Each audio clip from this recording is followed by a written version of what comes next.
한국 교회의 전통은 5월 둘째 주일을 어버이날로 기념을 합니다. 그런데 미국에서는 5월 둘째 주일은 어머니날, 어머니 주일, 그리고 오늘 6월 셋째 주일을 아버지 주일로 기념을 하는데, 우리가 미국에 살기 때문에 아버지 주일을 기념하는 것이 아니라 각각 이 두 날을 기념하면서 우리에게 육신의 아버지를 주시고 어머니를 주신 이 하나님의 가르침을 받는 이러한 시간을 가지려고 합니다. 이 본문에 보면은 아들들아라고 시작을 합니다. 단지 이 말씀은 아들들만 들어라라고 하는 말씀은 아니죠. 모든 자녀들을 부르시는 말씀입니다. 히브리 문화에서 오는 그 표현이기 때문에 우리는 아들들만 부르는 것이 아니라 모든 자녀들을 부르시는 말씀이다, 이렇게 이해를 해야 합니다. 모든 자녀에게는 아버지가 계십니다. 생존에 계시는 아버지도 계시고 또 이미 세상을 떠난 아버지도 계시는 줄 압니다. 오늘 말씀은 아버지께서 생존에 계시는 성도들 뿐만 아니라 이미 세상을 떠나셨던, 아니면 여러 가지 이유 때문에 함께 살지 못하는 아버지이시든, 기억 속에, 여러분의 마음속에 아버지라고 하는 이 기억을 가지고 있는 모든 성도님들은 주의 깊게 들어야 되는 말씀이다라고 그렇게 믿습니다. 그래서 오늘 말씀은 아버지와 아들뿐 아니라 또 어머니와 딸들까지도 함께 들어야 되는 말씀이다라고 그렇게 생각합니다. 우리 안에는 긍정적이든 부정적이든 아버지로부터 받은 영향력을 다 가지고 있습니다. 우리의 인격과 성품, 우리의 신앙, 여기에는 어렸을 때부터 함께 지냈던 아버지의 영향력을 다 가지고 있습니다. 그런데 우리가 한번 생각해 보면은 연세가 많으신 우리 아버님들, 과거 지난 날들의 여러분의 삶을 돌이켜 보면은 아마 다 공감하는 생각은, 그래, 그때 내가 철이 없었지, 아마 이런 생각들을 다 하지 않을까 이렇게 생각이 듭니다. 대부분의 아버지들은 아이를 키울 줄도 모르는 그런 그 상태에서 애를 낳고 아버지가 되었습니다. 아빠라는 인식도 제대로 하지 못하는데 덜컹 아버지가 된 사람들이 아마 대부분이지 않을까, 이런 생각이 듭니다. 또 철이 들어서 아버지가 되었다 하더라도 그 자녀에게 아버지가 따뜻하게 또 사랑으로 이렇게 대해준다 하더라도 그 사랑이 아이들에게 그대로 다 전달이 되는가? 그렇지도 않은 것 같습니다. 아이들은 우리가 상처를 주지 않아도 상처를 받으면서 삽니다. 아이들은 나름대로 다 불평이 있고 불만을 가지고 살아가는데 그것은 어쩔 수가 없다, 이렇게 생각이 듭니다. 아이들 아무리 잘해주어도 그렇게 마음의 상처를 가지고 살고 또 그러한 일들로 인해서 자기의 성격과 성품에 영향을 미치면서 그렇게 자라갑니다. 다른 사람이 아니라 우리가 그렇게 자라왔고 우리 자녀들이 그렇게 자라고 있습니다. 기억나는 것이 우리가 하나도 없다 하더라도, 우리들의 어린 시절에 대해서 아무런 기억이 나는 것이 없다 하더라도 그러한 삶을 통해서 우리가 여기까지 오게 되었다. 그러면서 우리들의 마음속에서는 아버지를 피하고 싶은 마음, 또 미워하는 마음, 섭섭한 마음, 이런 것들이 우리들의 마음속에 많이 쌓여져 있습니다. 그리고 많은 사람들이 아버지를 마음에서 포기해버리고 살아가는 사람들 참 많이 보았습니다. 먼저 우리 성도님들에게 드리고 싶은 말씀은 아버지를 용서하라고 하는 말씀입니다. 저희 아버지는 평생에 저의 손을 한 번도 잡아준 기억이 없습니다. 안아준 기억도 없고 업어준 기억도 없고, 어머니하고는 손을 잡고 먼 길을 간 적도 있고 어머니 품에 안겨서 걷기도 하고 자기도 했던 이러한 기억들을 많이 가지고 있는데, 아버지가 제 손을 잡고 안아주신 기억은 한 번도 기억이 나지를 않습니다. 한 번은 겨울에 산길을 가는데 눈이 푹푹 빠져서 허리까지 빠져서 무서워하는데 아버지는 혼자 휘적휘적 앞에 가버리고 마는 거, 지금도 그 마음에 그 모습이 생각이 나고, 그 모습이야말로 그래, 우리 아버지는 그런 사람이야, 그 아버지가 저에 대한 그 대표적인 이미지가 바로 그 모습입니다. 아버지도 마음이 따뜻하신 분이었다라고 하는 것은 결혼하고 나중에 그렇게 알았지만은 자녀들에게 애정 표현을 해보신 적이 없는 것 같습니다. 잘못하면은 야단을 치셨지만은 잘하는 일에 대해서는 칭찬하는 데는 상당히 인색하셨던 것 같습니다. 그런데 이 아버지에 대한 마음이 성인이 되어서도 풀리지 않았던 것은 아버지의 그러한 태도가 모든 자녀들에게, 저희 집에 이제 8남매니까 8남매 모든 자녀들에게 똑같았다라고 하면은 차라리 괜찮은데, 문제는 큰아들에게는 달랐다는 것이죠. 큰아들에게는 또 둘째 누나, 큰아들, 이 두 사람한테는 그 태도가 많이 달랐습니다. 8남매 중에서 유치원에 다녀본 사람은 오직 저희 큰형이 한 분밖에 없습니다. 이제 1937년생이시니까 유치원 다녔을 때는 일정시대죠. 일제시대인데, 그때도 형님은 유치원을 다니셨습니다. 이것이 한국의 그 장남의 문화다라고 이렇게 말을 하지만은, 그러나 한마디로 하면 편해지요. 편해하는 것입니다. 제 기억에 참 안타깝게도 제 기억에 한 번도 아버지가 보고 싶다라고 하는 생각을 해본 적이 없는 것 같아요. 여행을 갔다, 또 아버지가 캐나다로 먼저 이민을 가셨는데 몇 년을 떨어져 있어도 어머니는 많이 참 보고 싶었는데 아버지 보고 싶다라고 하는 생각은, 아마 그런 생각은 별로 안 해본 것 같아요. 그런데 이제는 그 아버님을 용서하기로 했습니다. 저희 아버님이 예수님을 믿게 된 거가 돌아가시기 전에 2-3개월 전에, 그때 예수님을 정식으로 인격적으로 주님을 만나고 그렇게 감격적인 신앙생활을 하시다가 갔습니다. 그렇다 그러면 그 전에는 하나님의 은혜도 모르고 사랑도 모르고 이러한 그 세상 사람들하고 똑같이 살으셨는데, 그런 것들을 생각하면은 그래, 자식들을 위해서 그만큼 하셨으면은 우리 아버지도 그런 대로 괜찮은 아버지구나, 좋은 점수를 줘도 되는 아버지였구나, 이런 그 생각이 들기도 하고요. 또 저도 아이들을 키우는 아버지로서 저희 아버지를 생각을 하면은 그래, 아버지도 참 괜찮은 분이었다라고 하는 것을 깨닫게 됩니다.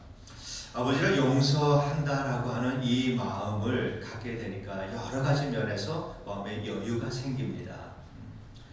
이제 아버지가 돌아가신 지 30년이 지났는데, 이제야 이렇게 말씀을 묵상하면서 그랬구나, 나도 아버지를 용서해야지라고 하는 이러한 그 마음이 이제야 들었습니다. 아버지가 생전에 계시든 아니면은 세상을 떠나셨든 아버지에 대한 기억이 우리들의 마음속에 있는 한 우리는 그 아버지로부터 영향을 받으며 살아갑니다. 그래서 우리는 좋은 아버지에 대한 추억들은 잘 간직하는 것은 참 아름다운 일이지만은, 그러나 상처가 있다면은 지금이라도 치유해야 합니다. 30년, 50년, 오랜 세월 전에 아버지가 돌아가셨다 하더라도 그 아버지에 대해서 여러 가지 마음에 걸리는 일이 있다면은 우리는 그 마음을 치유해야 합니다. 그러기 위해서는 아버지를 용서해야 합니다. 아버지로부터 받은 상처들은 아버지를 용서할 때 내 마음의 상처가 치유되기 때문에 그렇습니다.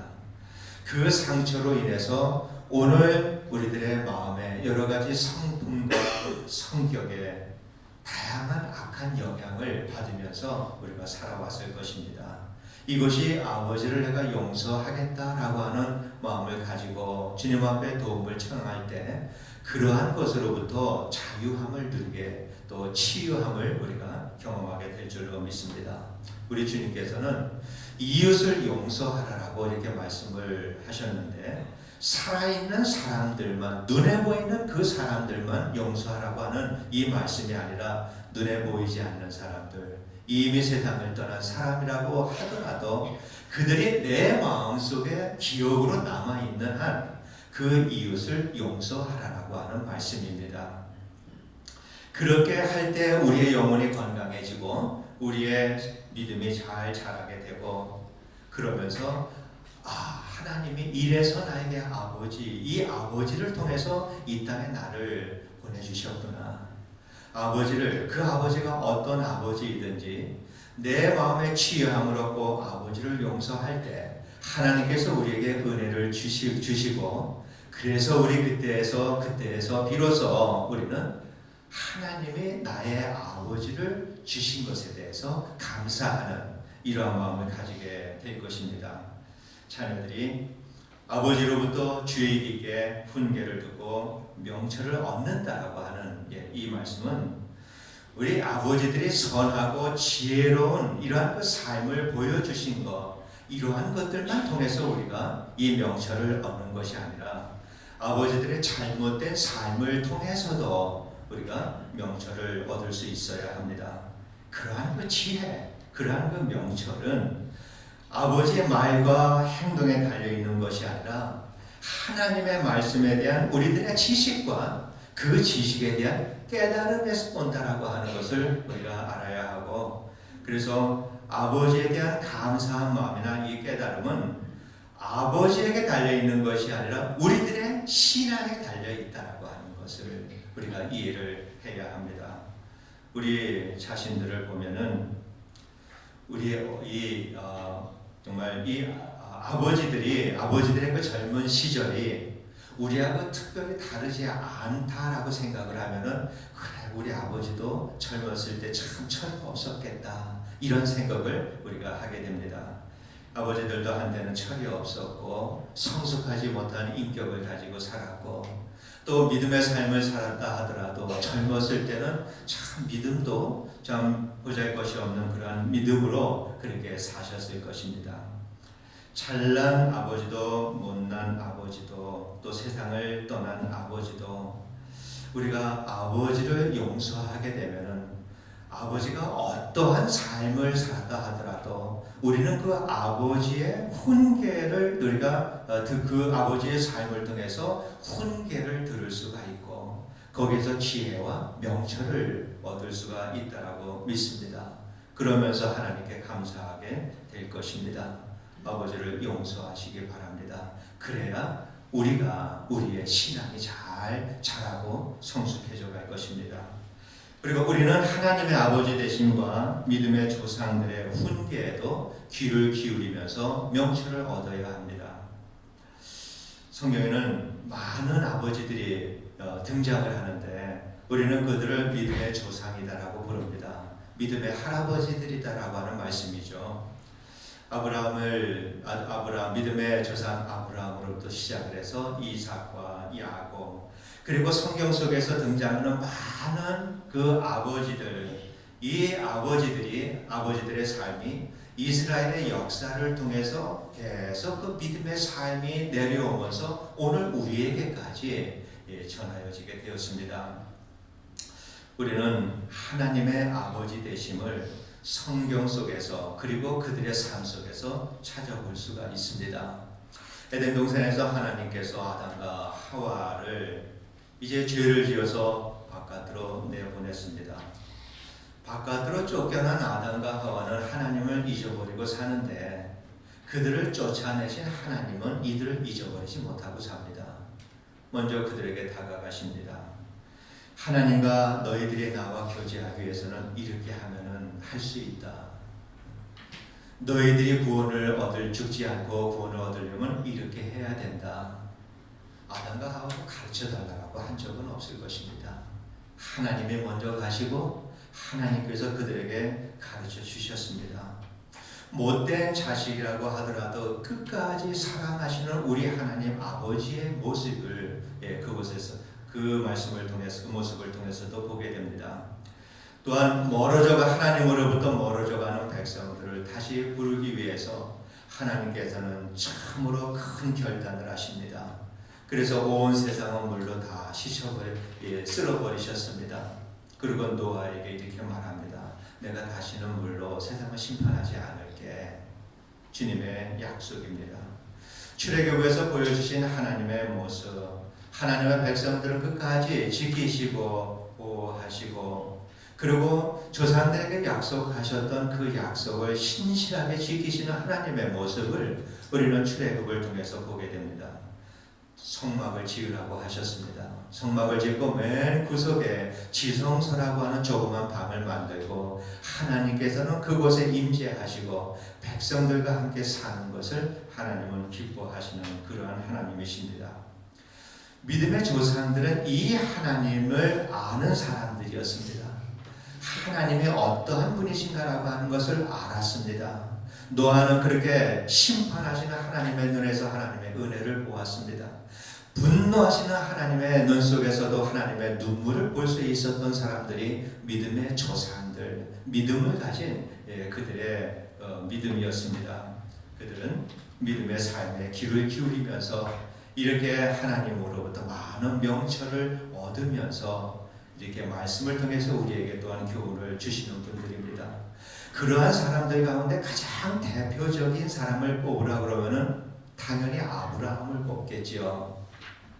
하나님께서 아브라함에게 갈대아 우르를 떠나라, 갈 바를 알지 못하고 떠났습니다. 또 아들을 제물로 바치라, 주님께서 하나님께서 말씀하시니까 그 아들을 바쳤습니다. 아브라함은 어떻게 그렇게 했을까? 그것은 그가 강한 신념을 가진 사람이 아니라 하나님의 약속을 기억했기 때문에 그렇게 할 수 있었던 것입니다. 하나님께서는 아브라함에게 분명히 약속을 하셨습니다. 하늘의 별과 같이 바다의 모래와 같이 내가 너에게 그 후손들을 축복하겠다라고 하나님은 약속을 하셨는데 아브라함은 그거를 기억을 하고 그 사실을 믿었습니다. 히브리서 기자가 이 아브라함의 믿음에 대해서 히브리서 11장에서 이렇게 말합니다. 17절에 아브라함은 시험을 받을 때 믿음으로 이삭을 드렸으니 그는 약속들을 받은 자로되 그 외아들을 드렸느니라. 또 19절에 그가 하나님이 능히 이삭을 죽은 자 가운데서 다시 살리실 줄로 생각한지라. 하나님이 하신 약속을 믿었습니다. 하나님이 어떻게 하든지 죽이라고 해서 죽인다 하더라도 아브라함은 하나님께서 그를 살리실 줄로 믿었다라고 하는 이러한 그 믿음을 가지고 있었기에 아브라함은 하나님께 순종할 수 있었습니다. 그래서 하나님께서 아브라함에게 그 믿음을 시험하실 때에도 잘 통과를 했습니다. 아브라함의 인생에 그거보다 더 어려운 시험은 없었을 것입니다. 그렇게 하나님의 약속을 기억했기 때문에 이 약속을 믿었기 때문에 이 시험을 잘 통과하고 우리에게 믿음의 아버지라고 하는 위대한 이름을 얻게 된 것입니다.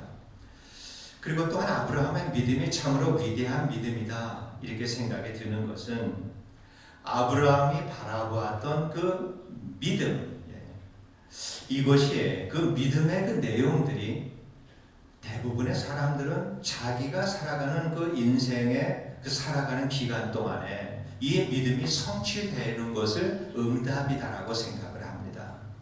그런데 아브라함은 그러한 믿음을 초월한 사람이다라고 하는 것, 참으로 위대한 믿음의 사람이었습니다. 자신의 뜻과 계획에 따라서 하나님께서 이 모든 일들을 이루시는 것이 아니라 하나님의 뜻에 따라서 이루신다라고 하는 것을 이 아브라함이 알았기 때문에 아브라함은 이 땅에 살다가 그저 이 약속의 아들 이삭 하나 그리고 막벨라 굴이라고 하는 조그만 밭 끝에 딸린 그 굴 속에 들어가서 죽으면서도 이 소망의 믿음을 가지고 죽었다라고 하는 것입니다. 그래서 아브라함의 이 믿음, 이 소망의 믿음이야말로 우리가 교훈을 받아야 되는 믿음이다 이렇게 생각을 합니다.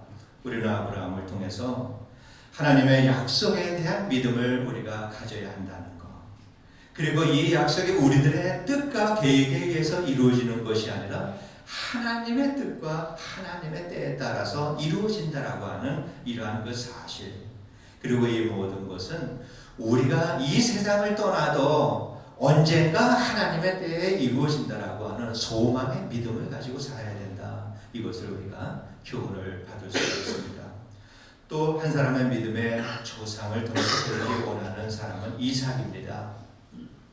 이삭은 아버지 아브라함이 하나님 앞에서 살아가는 그 모습을 일평생 본 사람입니다. 하나님이 말씀하시면 아버지 아브라함은 절대적으로 순종했습니다. 이것을 다 보았습니다.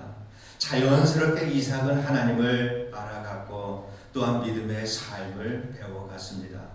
이렇게 이삭은 자연스럽게 순종하는 믿음의 사람으로 자랐습니다. 그가 혈기 넘치는 젊은 사람이었을 때 늙어서 기운이 없는 아버지가 칼을 들어서 제단에 누워있는 자신을 찌르려고 할 때에도 이삭은 거기에 있었습니다. 이것이 그러한 상황 속에서도 일평생 바라보아 이 믿음의 삶을 살아온 아버지의 모습이 있었기에 이삭은 그렇게 제물로 번제단에서 자기의 생명을 아버지께 그리고 하나님께 의지할 수 있었던 것입니다. 이렇게 이삭으로부터 우리는 하나님께 순종하는 그리스도인의 태도에 대해서 교훈을 받을 수가 있습니다. 야곱도 마찬가지입니다. 이 야곱은 할아버지 아브라함과 아버지 이삭의 성품과는 상당히 다른 사람입니다. 그의 외삼촌 라반의 일들이 성경에 많이 나오는데 그 라반의 성품을 생각해 볼 때 그와 함께 자라난 그의 어머니 리브가의 영향을 좀 많이 받지 않았을까 이런 생각이 듭니다. 야곱이 할아버지와 아버지로부터 배운 것이 있습니다. 그것은 하나님의 축복의 중요성입니다. 형에서는 상관하지 않았습니다. 하나님의 축복을 하찮게 여겼습니다. 그러나 야곱은 하나님의 축복이 참으로 소중하다라고 하는 것을 어렸을 때부터 깨달은 사람입니다. 그가 아버지 이삭에게 축복을 받기 위해서 아버지를 속일 때 그때 들키게 되면은 축복이 아니라 저주를 받을 수 있는 그러한 일임에도 불구하고 그 위험을 감수합니다. 그리고 또한 하란으로 갔을 때 라반과 이렇게 거래를 하는 그러한 모습이나